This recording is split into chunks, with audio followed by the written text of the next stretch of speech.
নমস্কার প্রিয় বন্ধুগণ, আশা করি আপনারা কুশলে আছেন। আমি ডাক্তার মাইতি আজকে হার্টের রোগীর খাবার তালিকা নিয়ে কিছু বলছি।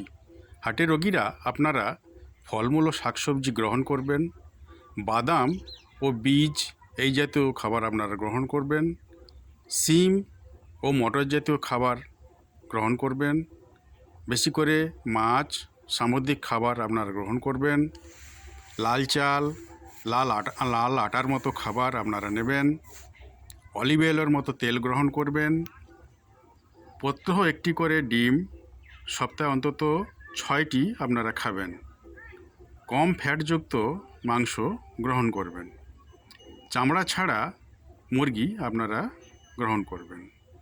এছাড়া অর্জুন গাছের ছাল শুকনো করে যে ডাস্ট হবে সেই ডাস্টকে গরম জলে ফুটিয়ে লিকার চায়ের মতো আপনারা সেবন করবেন। এতে হার্ট ভালো থাকবে, সুস্থ থাকবে।